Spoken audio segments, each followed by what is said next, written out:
Cycle tracks గా tech వీధులు నగరవాసులని గుప్పిట్లోకి తీసుకుంటున్న సైక్లింగ్ ట్రెండ్. పూర్తి వివరాలకు చదవండి రేపటి సాక్షి దినపత్రిక. చుట్టుముట్టే కట్టుకథలు, జవాబులేని ప్రశ్నలు, పరిష్కారం దొరకని సమస్యలు. ఇప్పుడు అన్నింటికీ సమాధానం దొరుకుతుంది. అసత్యాన్ని పట్టిచూపి వాస్తవాలను ఎదుట నిలిపి సమగ్ర విశ్లేషణతో పాయింట్ బ్లాంక్ రేంజ్లో గన్ షాట్. కొండంత విషం కక్కారు. వైఎస్ జగన్ టార్గెట్గా దేవుడి సన్నిధిలోనే రాజకీయం చేశారు. ఆ దేవదేవుడి మహాప్రసాదంతోనే డైవర్షన్ పాలిటిక్స్కు తెరలేపారు. పక్కా ప్రణాళికతో విష ప్రచారం చేశారు. కొవ్వు కలిపిన మాటలతో తిరుమల శ్రీనివాసుడి ఖ్యాతిని దిగజార్చే కుట్ర పన్నారు. అందంగా అబద్ధాలన్నీ జత చేసి బురద జల్లారు. ఎవరెన్ని పాపాలు చేసినా దేవుడి దగ్గర ప్రాయశ్చిత్తం కోరుతారు. కానీ చంద్రబాబు ఆ దేవుడి దగ్గరే పాపం చేశారు. ఆ దేవుడి విషయంలోనే అబద్ధాలాడారు. కేవలం తన రాజకీయ పబ్బం గడుపుకోవడానికి, తన ప్రభుత్వ వైఫల్యాలను కప్పిపుచ్చుకోవడానికి దేవుడి దగ్గర రాజకీయం చేశారు. ఇంతకీ చంద్రబాబు అడ్డంగా దొరికిపోయారా? ఆయన చెప్పిన అబద్ధాలన్నీ బట్టబయలయ్యాయా? కల్తీ బాబు సృష్టి అని తేలిపోయిందా? ఆ తిరుమల శ్రీ వెంకటేశ్వరుడి సాక్షిగా చంద్రబాబు నీచ రాజకీయం బయటపడిందా? తేల్చేద్దాం గన్ షాట్గా. ఇక సెకండ్ టాపిక్. పవిత్రమైన శ్రీవారి లడ్డూల్లో జంతువుల కొవ్వు కలిసిందంటూ తిరుమల ప్రతిష్టను మంటగలిపారు చంద్రబాబు. దాని నుంచి బయటపడేందుకు జగన్ వెంకటేశ్వర స్వామి దర్శనం చేసుకుంటానంటే అడ్డుకునే కుట్ర చేశారు. డిక్లరేషన్ ఇవ్వాల్సిందే అంటూ మొత్తం టాపిక్ని డిక్లరేషన్ పైకి డైవర్ట్ చేశాడు. తిరుమల శ్రీవారిని దర్శించుకోవడానికి వీల్లేదంటూ పోలీసులు నోటీసులు ఇవ్వడం చరిత్రలో ఎప్పుడైనా చూశారా? నీకు అనుమతి లేదంటూ ఓ భక్తుణ్ణి ఆపడం తిరుమల చరిత్రలో ఎప్పుడైనా జరిగిందా? మొట్టమొదటిసారి ఆ పని చంద్రబాబు చేశారు. జగన్కు ప్రవేశం లేదంటూ పవిత్ర పుణ్యక్షేత్రంలో ఫ్లెక్సీలు పెట్టించారు. అడుగడుగునా వందలాది మంది పోలీసులను మోహరించారు. జగన్ తిరుపతిలో అడుగు పెడితే రేణిగుంట విమానాశ్రయం నుంచి తిరుమల వరకు దారి పొడవునా దాడులు చేయటానికి కుట్ర చేశారు. ఆఖరికి దర్శనం సందర్భంలో క్యూలో కొందరు ఎల్లో బ్యాచ్ను ఉంచి జగన్ డౌన్ డౌన్ అంటూ భక్తుల రూపంలో అడ్డుకునేలా ప్లాన్ చేశారని టాక్. ఇలా ఓ ప్రతిపక్ష నేతపైన, వెంకటేశ్వర స్వామిని దర్శించుకోవడానికి వచ్చే భక్తుడిపైన చంద్రబాబు కుట్ర చేశారా? అది సాధ్యమా అని మనం ఆశ్చర్యపోనక్కర్లేదు. ప్రస్తుత హోంమంత్రి అమిత్ షా తిరుమలకు వస్తే రాళ్లతో, కర్రలతో దాడి చేయించిన అనుభవం చంద్రబాబుకు, ఆయన పార్టీకి ఉంది. అసలు డిక్లరేషన్ అన్న పదానికి అర్థమేంటి? టాపిక్ డైవర్షన్ కోసమే డిక్లరేషన్ తెరపైకి తెచ్చారా? చంద్రబాబు చేసిన పాపానికి ప్రాయశ్చిత్తం ఉందా? తేల్చేద్దాం గన్ షాట్గా. తన రాజకీయ లబ్ధి కోసం చంద్రబాబు ఎంత దూరమైనా వెళతారు. ఏ స్థాయిలో అయినా అబద్ధాలు ఆడుతారు. ఎంత విష ప్రచారమైనా చేస్తారు. ఆఖరికి దేవుడిని కూడా విడిచిపెట్టరు. దేవదేవుడితోనూ రాజకీయం చేస్తారు. తిరుమల లడ్డూ వివాదంతో ఆ విషయం మరోసారి స్పష్టమైంది. కల్తీ జరిగిందని చెబుతున్న నెయ్యి శ్రీవారి లడ్డూలో కలవలేదని చంద్రబాబుకు తెలుసు. అయినా విష ప్రచారం చేశారు. ఇటు ఈవో కూడా ఆ నెయ్యి లడ్డూలో కలవలేదని క్లారిటీ ఇచ్చినా బాబు మాత్రం విష ప్రచారం ఆపలేదు. లడ్డూల్లో కలవని నెయ్యితో ఎంత రాజకీయం చేయాలో అంత రాజకీయం చేశారు. కానీ నిజం నిలకడ మీద బయటపడింది. చంద్రబాబు నీచ రాజకీయం మరోసారి అందరికీ తెలిసొచ్చింది. కుట్రకోణం వెలుగు చూసింది. తాను చేస్తున్నది తప్పుడు ప్రచారమని ఆధారాలతో సహా బయటపడుతుండడంతో ఏం చేయాలో తెలియని దిక్కుతోచని స్థితిలోకి వెళ్ళిపోయారు. నాడు జంతువుల కొవ్వుతో లడ్డూలు తయారు చేశారని కళ్ళార్పకుండా అబద్ధాలు చెప్పిన చంద్రబాబు నేడు ఏమన్నారో తెలుసా? ఆ నెయ్యి ఎక్కడ వాడారన్నదే అప్రస్తుతం అంటూ దాటవేస్తున్నారు, మాట మార్చేస్తున్నారు. అసలు లడ్డూ విషయంలో చంద్రబాబు అడ్డంగా దొరికేశారా? ఈ విషయాన్ని ఇంకా లాగితే జంతువుల కొవ్వు తన మెడకు చుట్టుకుంటుందని మెల్లగా జారుకుంటున్నారా? సుప్రీంకోర్టులో విచారణ జరిగితే బాబు బాగోతం మొత్తం బట్టబయలవుతుందా? ఎన్డీడీబీ ఇచ్చిన రిపోర్ట్లోనూ కుట్ర దాగుందా? ఆ సిట్లో నారా భక్త వీర విధేయ పోలీసు అధికారులే ఉన్నారా? తిరుపతి లడ్డూ వివాదం అయిపోయింది. ఇక దాని గురించి మనం మాట్లాడటం అనవసరం. ఇది ఎల్లో మీడియా 4 రోజులుగా చెబుతున్న నీతి సూక్తి. ఎందుకంటే వాళ్లకు మ్యాటర్ అర్థమైంది. ఇంకా ఇలానే లాగితే ఆ తర్వాత లాక్కోలేక పీక్కోలేక సతమతం అవ్వాల్సి వస్తుందన్నది వాళ్లకు బాగా అర్థమైంది.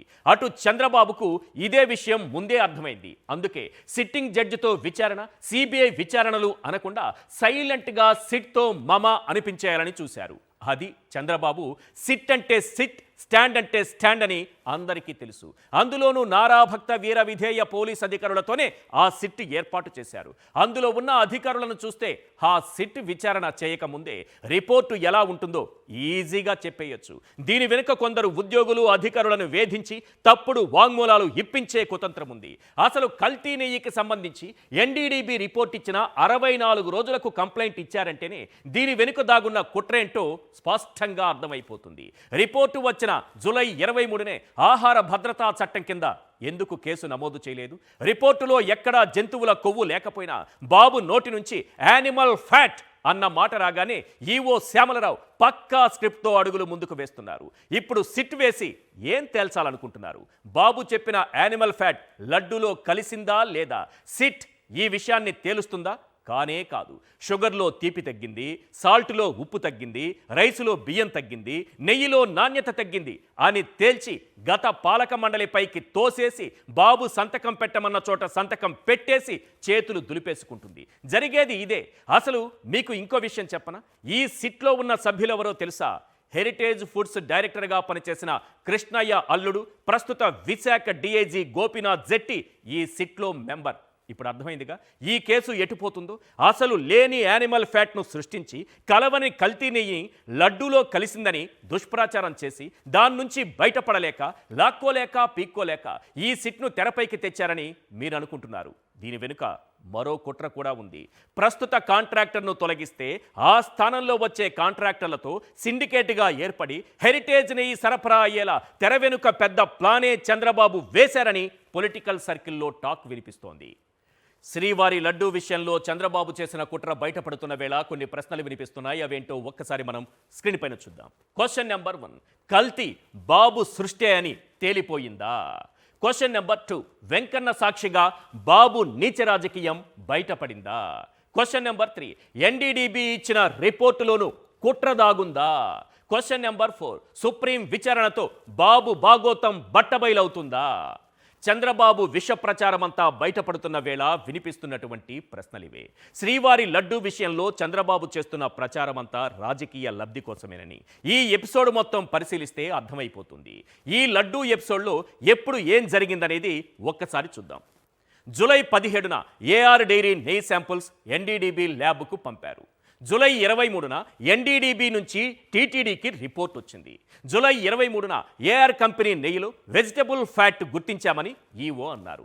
సెప్టెంబర్ 18న తిరుమల లడ్డూలో యానిమల్ ఫ్యాట్ కలిసిందని చంద్రబాబు అన్నారు. సెప్టెంబర్ 19న టీడీపీ ఆఫీసులో ఫ్యాబ్రికేటెడ్ రిపోర్ట్ బయటకు విడుదల చేశారు. సెప్టెంబర్ 20న బాబును సమర్థిస్తూ అవును యానిమల్ ఫ్యాట్ గుర్తించామని ఈవో అన్నారు. సెప్టెంబర్ 20న ఏఆర్ కంపెనీ స్పందిస్తూ జూన్ జూలై నెలల్లో మాత్రమే నెయ్యి సప్లై చేశామని చెప్పారు. సెప్టెంబర్ 21న కల్తీ నెయ్యి ట్యాంకర్లను వెనక్కి పంపేశామని ఈవో అన్నారు. సెప్టెంబర్ 22న నెయ్యి ట్యాంకర్లు వెనక్కి వెళ్ళలేదు, లడ్డూల్లో కలిపేశామని చంద్రబాబు అన్నారు. సెప్టెంబర్ 22న ఏఆర్ కంపెనీ జూన్ జూలైలో మాత్రమే నెయ్యి సప్లై చేసిందని చంద్రబాబు సైతం ధృవీకరించారు. సెప్టెంబర్ 22న తిరుమల శ్రీవారిని రాజకీయ అవసరాలకు వాడుకుంటున్నారని ప్రధానికి జగన్ లేఖ రాశారు. సెప్టెంబర్ 22న ఏ ధైర్యంతో నాపై ప్రధానికి లేఖ రాస్తావంటూ చంద్రబాబు జగన్ పై ఆగ్రహం వ్యక్తం చేశారు. సెప్టెంబర్ 23న బీజేపీ ఎంపీ సుబ్రహ్మణ్య స్వామి సుప్రీంలో పిల్లివేయగా వైవి సుబ్బారెడ్డి సైతం కోర్టును ఆశ్రయించారు. ఇది జూలై 17 నుంచి సెప్టెంబర్ 23 వరకు జరిగింది. ఏఆర్ డైరీ నెయ్యి సరఫరా చేసింది కూడా కేవలం 2 నెలలు మాత్రమే. జూన్ జూలై నెలలో మాత్రమే సప్లై అయినప్పుడు అందులో కల్తీ జరిగిందని తేలినప్పుడు దానికి జగన్కు ఏం సంబంధం? కల్తీ నెయ్యి తిప్పి పంపేశామని ఈవో అంటుంటే కలిపేశాం అని చంద్రబాబు అంటున్నారు. కల్తీ నెయ్యి లడ్డూలో కలిపినందుకు ఎవరికి శిక్ష పడాలి? ఇందులో ప్రధాన ముద్దాయి చంద్రబాబే, అవునా కాదా? ఇక తాజా ఎపిసోడ్లో చంద్రబాబు మరో ట్విస్ట్ ఇచ్చారు. ఇంతవరకు లడ్డూలో యానిమల్ ఫ్యాట్ కలిసిన నెయ్యి వాడేశారని పదే పదే చెప్పిన చంద్రబాబు ఇప్పుడు ఏమంటున్నారో తెలుసా? ఆ నెయ్యి ఎక్కడ వాడారన్నది అప్రస్తుతమట. అసలు ఈ లడ్డూ ఎపిసోడ్లో టీటీడీ ఈవో మొదట ఏమన్నారు, ఆ తర్వాత చంద్రబాబు ఏమన్నారు, ఆ వెంటనే ఈవో ఎలా మాట మార్చారో ఒక్కసారి చూద్దాం.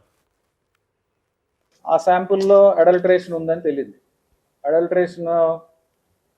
ఏం అడల్టరేషన్ ఉందంటే వెజిటబుల్ ఫ్యాట్స్ అంటే మనకి వనస్పతి అంటాం కదా, నాసి రకమైన ఇంగ్రీడియంట్సే కాకుండా ఎనిమల్ ఫ్యాట్ కూడా వాడారని. ఏది గీకు బదులు The report says it is adulterated with animal fats. అదే మ్యాటర్ ఇక్కడే అర్థమైపోయిందిగా. మొదట ఈవో వెజిటబుల్ ఫ్యాట్ కలిసిందన్నారు. సుమారు 2 నెలల తరువాత చంద్రబాబు అందులో యానిమల్ ఫ్యాట్ కలిసిందన్నారు. వెంటనే మాట మార్చేసిన ఈవో అవును బాబు చెప్పింది నిజమే, యానిమల్ ఫ్యాటే కలిసిందన్నారు. పోనీ ఇక్కడితో ఆగారా అంటే అది లేదు. యానిమల్ ఫ్యాట్ నెయ్యిలో కలిసిందంటున్నారు, ఓకే. మరి ఆ నెయ్యిని లడ్డూల తయారీలో వాడారా లేదా? లడ్డూల తయారీలో వాడారా లేదా అంటే కల్తీ జరిగిందని తెలిసిన వెంటనే ఆ ట్యాంకర్లను వెనక్కి పంపేశాం, ఆ నెయ్యి వాడలేదని జాతీయ మీడియాకి ఇచ్చిన ఇంటర్వ్యూలో ఈవో చెప్పారు. లేదు లేదు ఆ నెయ్యిని వాడేశాం అని బాబు చెప్పారు. మధ్యలో మంత్రి లోకేష్ కూడా ఆ నెయ్యి వాడలేదంటూ ట్వీట్ చేశారు. అంటే వాడేశామని బాబు చెబుతుంటే లేదు లేదు ఆ నెయ్యి వాడలేదని టీటీడీ ఈవో మంత్రి లోకేష్ చెబుతున్నారు. ఒక అబద్ధం చెప్పడంలో వీళ్ళకే ఒక క్లారిటీ లేదని అది చూస్తే మీకే అర్థమైపోతుంది. అప్పటికే 4 ట్యాంకర్స్ వచ్చేసాయి, దాన్ని వాడారు. 4 ట్యాంకర్స్ వచ్చాయి, 4 ట్యాంకర్ చెప్పినా ఎనలేదు కాబట్టి అక్కడి నుంచి ఈయనకుండే అధికారం ఉపయోగించుకొని ఎన్డీడీబీ ల్యాబ్కు పంపించాడు. ఇక ఎన్డీడీబీ ఇచ్చిన రిపోర్టు పైన పలు సందేహాలు వెల్లువెత్తుతున్నాయి. ఇటు హైదరాబాద్, అటు చెన్నై, మైసూరులో ల్యాబులున్నా గుజరాత్కే ఎందుకు పంపారన్నది సామాన్య భక్తులు వేస్తున్న ప్రశ్న. ఇంతకన్నా ఆసక్తికర విషయం ఏంటంటే జూలై 6వ తేదీన నెయ్యి శాంపుళ్లను టీటీడీ పరీక్ష కోసం పంపక అంతకంటే ముందు అంటే జూలై 5న TTD EO Shyamala Rao, NDDB chairman Meenesh Shah, NDDB మాజీ చైర్మన్ ఆర్ఎం అదనపు కార్యదర్శి వర్షా జోషిల మధ్య భేటీ జరిగింది. ఈ భేటీ అనేక అనుమానాలకు తావిస్తోంది. ఎన్డీడీబీ చైర్మన్ మీనేష్, ఎన్డీడీబీ మాజీ చైర్మన్ ట్రాక్ రికార్డ్ వివాదాలమయంగా ఉంది. అధికార ఆర్థిక దుర్వినియోగాలకు సంబంధించిన అనేక ఆరోపణలు వీరిపై వచ్చాయి. ముఖ్యంగా 2021 మే 31న వర్షా జోషి ఎన్డీడీబీ చైర్మన్ గా రిటైర్ అయ్యారు. ఆ తరువాత ప్రస్తుత చైర్మన్ మీనేష్ సి షాను ఆమె ఏకపక్షంగా నియమించారు. డిప్యూటీ జనరల్ మేనేజర్ హోదాలో ఉన్న షాను అనేక హోదాలు దాటించి మరి చైర్మన్ ఎండీగా నియమించారు. ఇవన్నీ నిశితంగా పరిశీలిస్తే దీని వెనుక ఏదో కుట్ర దాగుందనే అనుమానాలు సామాన్య భక్తుల్లోనూ కలుగుతున్నాయి. ఈ ఎపిసోడ్ మొత్తం గమనిస్తే పవిత్రమైన వెంకన్న సన్నిధిలో చంద్రబాబు క్షుద్ర రాజకీయం చేశారని ఎవరికైనా ఇట్టే అర్థమైపోతుంది. పవిత్రమైన లడ్డూతో ఈ కలుషిత రాజకీయాలేంటి బాబు అని సామాన్య భక్తులే నిలదీసే పరిస్థితి వచ్చింది. తన రాజకీయ అవసరాల కోసం అబద్ధాలు చెప్పడం చంద్రబాబుకు కొత్తేమీ కాదు. కానీ ఆఖరికి దేవుడితోనూ రాజకీయం చేసేంత స్థాయికి దిగజారిపోతారని ఎవరూ ఊహించలేదు. హిందూ ధర్మ పరిరక్షణ మా బాధ్యత అని చెప్పుకునే బీజేపీ కూడా ఇందులో భాగం కావడం మరింత శోచనీయంగా మారింది. అసలు తిరస్కరించిన నెయ్యిని అసలు వాడనప్పుడు నివేదిక పేరుతో ఆరోపణలు ఎలా చేస్తారు? టీటీడీ తిరస్కరించిన నెయ్యి ఎన్డీడీబీ నివేదికలో ఉన్న నెయ్యి ఒకటే అయినప్పుడు ఇక అపవిత్రం ఎక్కడ జరిగింది? అతి సున్నితమైన అంశాన్ని ఉద్దేశపూర్వకంగా మీడియాకు లీక్ చేసి రాద్ధాంతం చేశారు. సుప్రీం విచారణలో బాబు గారి బాగోతం త్వరలో బయటపడుతుంది. ఒక్కటి మాత్రం నిజం, తప్పుల మీద తప్పులు చేస్తున్న చంద్రబాబు అయినా ఈవో శ్యామలరావు అయినా ఆ భగవంతుని ఆగ్రహానికి గురికాక తప్పదు. మరి వారికి కోర్టులో శిక్ష పడుతుందా? ప్రజా కోర్టులో శిక్ష పడుతుందా?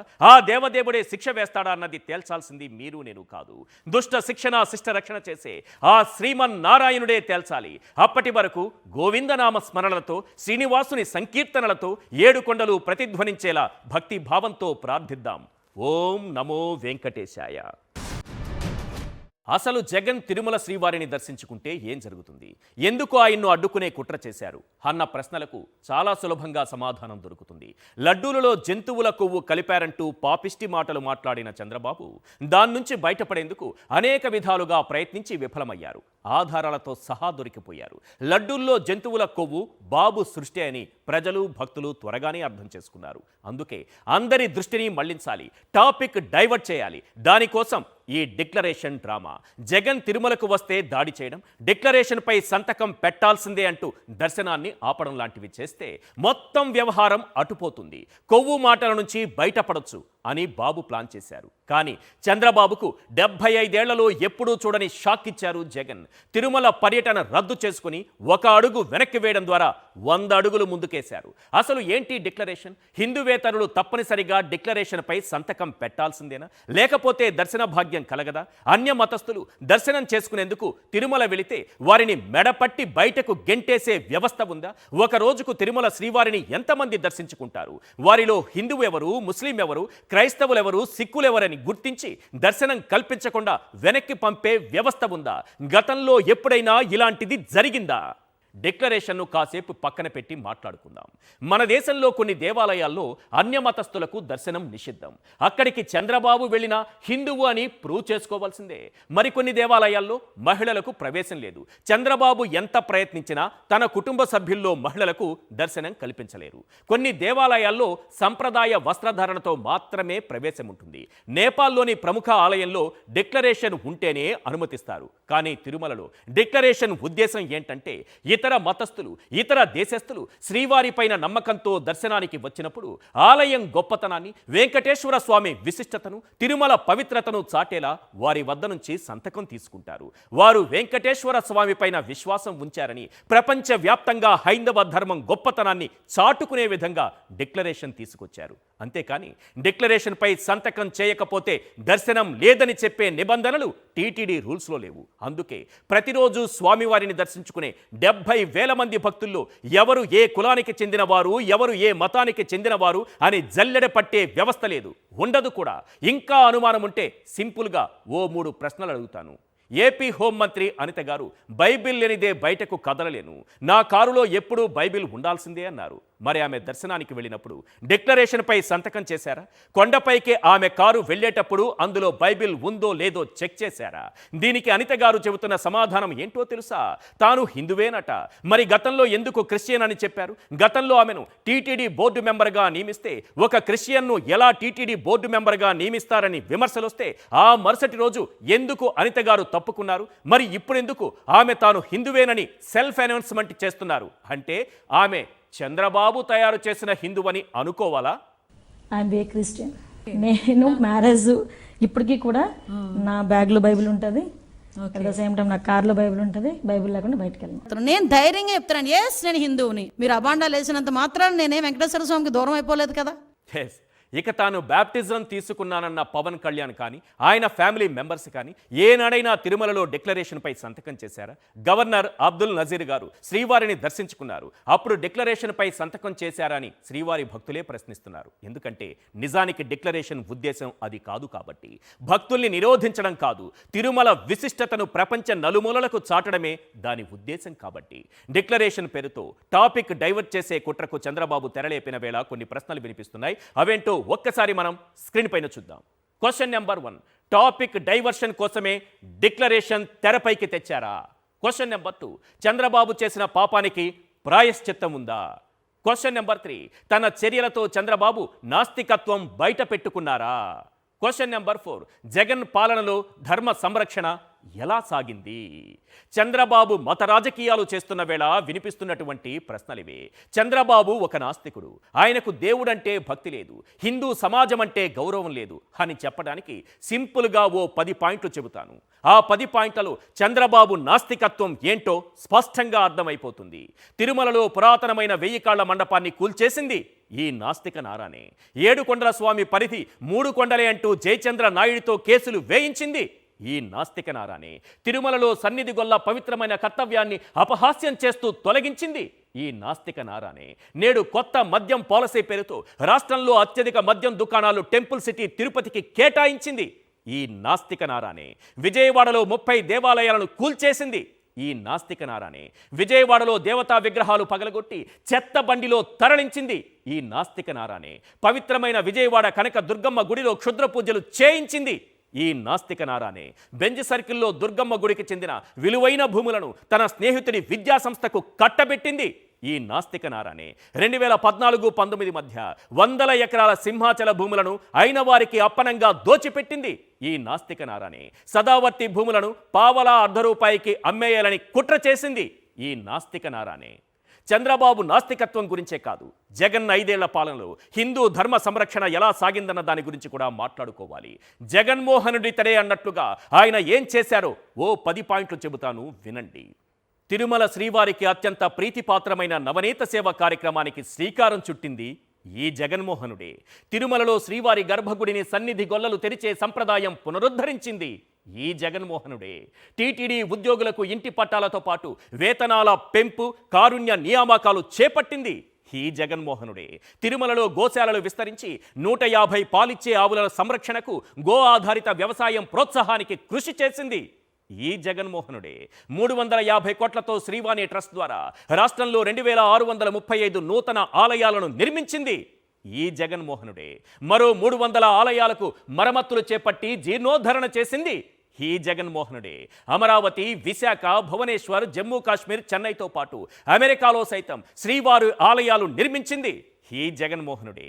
2014-19 మధ్య విజయవాడలో చంద్రబాబు కూల్చేసిన 30 ఆలయాలను పునఃనిర్మించింది ఈ జగన్మోహనుడే.